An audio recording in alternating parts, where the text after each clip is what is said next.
آپ تو ہم 2.25 ارب ہیں دنیا کے اوپر، ہم تو صرف 313 تھے، لیکن وابستگی اتنی مضبوط تھی کہ جب وہب بن عمیر جاسوس ہے ابو جہل کا، مسلمانوں کی تعداد دیکھ کے آیا تو کہا 3 اونٹ کھا سکیں گے۔ ابو جہل تکبر میں آ گیا، صنادید قریش کو بلایا، کہا رسیاں کٹھی کرو، کل لڑائی کی نوبت نہیں آئے گی، ان کو پکڑتے جائیں گے، جکڑتے جائیں گے، اونٹوں سے باندھیں گے اور حرم کے آس پاس ان کو باندھ کر کے لوگوں کو اس نئے دین کا تماشا دکھایا کریں گے۔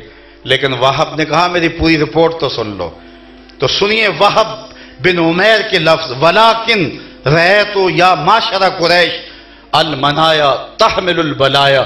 اس نے کہا قریش کے سرداروں، میں اپنی ان آنکھوں سے دیکھ کے آیا ہوں کہ یثرب کی اونٹنیاں اپنی پشتوں پہ میری موتیں اٹھا لائی ہیں، اور کل ان میں سے کوئی مرے گا نہیں جب تک جو ہے وہ تم میں سے ایک ایک کو لڑ نہیں جاتا۔ وہ زخمی سانپوں کی طرح پیچ و تاب کھا رہے ہیں، تم کہتے ہو رسیاں کٹھی کرو، میرا مشورہ مانگتے ہو تو رات کی تنہائی میں بھاگ سکتے ہو تو بھاگ جاؤ۔ ان لوگوں سے لڑنے کی ہمت تمہارے اندر نہیں ہو سکتی جو مرنے کے لیے آئے ہیں۔ پھر اگلے دن عظیمت کی جو انوکھی اور البیلی داستان اہل ایمان رقم کی، اس دن کو میرے رب نے بھی یوم فرقان کہہ کے پکارا۔ تو آج اگر اس کتاب سے پوری امت وابستہ ہو جاتی تو کون تھا ہمیں دبا سکتا؟ لیکن میرے حضور علیہ السلام نے ارشاد فرمایا کہ ایک وقت آئے گا لوگ تمہارے اوپر اس طرح ٹوٹ پڑیں گے جس طرح بھوکے پلیٹ پر ٹوٹ پڑتے۔ تو صحابہ نے عرض کی یا رسول اللہ کیا اس وقت ہم تھوڑے ہوں گے؟ فرمایا اس وقت تم بہت زیادہ ہوگے، لیکن تمہاری مثال ایسے ہوگی جس طرح یہ سیلاب کے اوپر اٹھتی ہوئی جھاگ ہوتی ہے، بے توقیر، بے وزن۔ یا رسول اللہ وہ کیسے؟ فرمایا تمہیں ایک بیماری لگ جائے گی جس کا نام وہن ہوگا۔ صحابہ نے عرض کی مل وہن یا رسول اللہ صلی اللہ علیہ وسلم، حضور وہن کیا ہے؟ قال حب الدنیا و کراہیت الموت۔ فرمایا دنیا کی محبت اور موت کا ڈر، یہ تمہاری زندگی کے اندر کوٹ کوٹ کے بھر جائے گا۔ فرمایا میں اس بات سے نہیں ڈرتا کہ تم بتوں کو پوجو گے، میں اس بات سے ڈرتا ہوں کہ میرے بعد تم دنیا دار بن جاؤ گے۔ آج ہر شخص 2 دنی 4 کے چکر میں ایسا پڑا کہ وہ اپنے معاد کو بھول گیا، اپنی آخرت کو بھول گیا، اور جس مقصد کے لیے اس کی تخلیق ہوئی تھی اس تخلیق سے غافل ہو گیا۔ اور صاحب جب دولت کی کثرت موت کو پھر پسندیدہ بنا دے تو چونکہ برے اعمال کی کثرت سے مواخذے کا ڈر اور آگے پیش ہونے کا خوف، وہ ڈرے گا کہ میری زندگی ایسی ہو کہ میں جو ہے وہ موت سے ڈر اور موت کا خوف اس کے اندر رچ بس جاتا ہے۔ لیکن اگر وہ اپنی زندگی کو مالک کی رضا پہ گزارتا ہے تو پھر موت کو بھیانک نہیں ہوتی۔ رسول کریم کے فرمان کے مطابق تحفۃ المومن الموت، پھر موت مومن کے لیے تحفہ بن جاتی۔ بلال حبشی کا آخری وقت آتا ہے تو آپ کی زوجہ آپ کے سرہانے بیٹھی ہوتی ہیں، تو وہ جب سانس ٹوٹنے لگتی ہے تو وہ بولتی ہیں واہ حزن نہ ہو، ہائے افسوس کہ میرا شوہر مجھ سے جدا ہو رہا ہے۔ تو حضرت بلال نے پلٹ کے دیکھا بھی سانسیں باقی تھی، کہا یہ کیوں بول رہی ہے؟ بلکہ مبارک دے مجھے، میں تو محمد عربی سے ملنے جا رہا ہوں۔ تو پھر وصال یار کا ذریعہ بن جاتی ہے نا موت۔ حضرت خلیل اللہ کے پاس جب پیغام موت لے کے فرشتہ آتا ہے، اسرائیل علیہ السلام حاضر ہوتے ہیں تو پوچھا کدھر آئے ہو؟ کہا قبض روح کے لیے آیا ہوں۔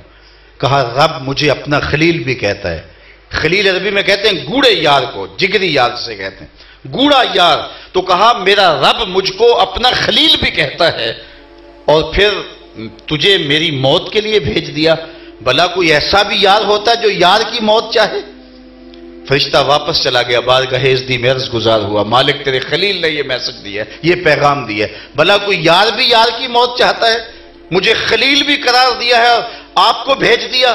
تو کہا جا پھر میرے خلیل کو میرا سلام دے اور ساتھ کہے کبھی ایسا بھی ہوا ہے یار نے یار کو بلایا ہو، یار ملنے بھی نہ آیا ہو؟ تو پھر روح بے چین ہو گئی، کہا جلدی کر جلدی کر۔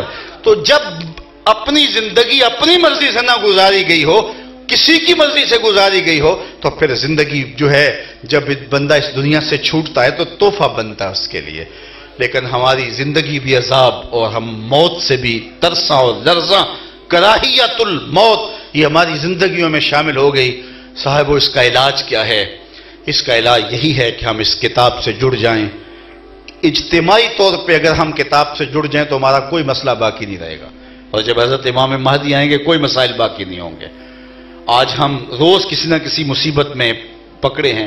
آج شام کے اندر ہمیں کاٹا جا رہا ہے، فلسطین کے اندر ہمیں توڑا جا رہا ہے، آج افغانستان کے اندر ہمارے ساتھ جو سلوک ہو رہا ہے وہ کسی سے مخفی نہیں ہے، برما کے اندر تو قیامت توڑ دی گئی، حاملہ عورتوں کے پیٹ چیر کر کے بچے نکال کے سامنے ذبح کیے جاتے ہیں۔ یہ وقت بھی ہمارے اوپر آنا تھا، اور ہم جس وطن میں رہتے ہیں یہاں آئے دن کوئی نئی مصیبت کھڑی ہوتی ہے۔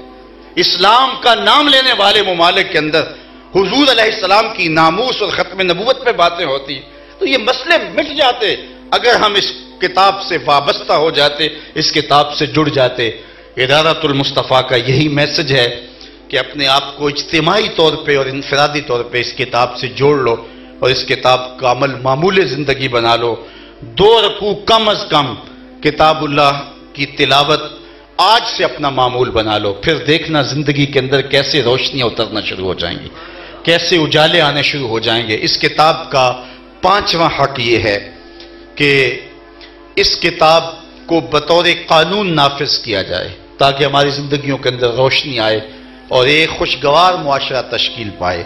اور اس کا 6واں حق ہمارے ذمہ یہ ہے کہ اس کے پیغام کا ابلاغ کیا جائے، لوگوں تک یہ کتاب پہنچائی جائے، اور اس سے پہلی شرط یہ تھی کہ ہم خود اس کتاب کے عامل ہوتے، ہمارے رویے، ہمارا طرز زندگی، ہمارا انداز معاشرت ایسا ہوتا کہ ہم کو دیکھ کر کے لوگ اسلام کی جانب آتے۔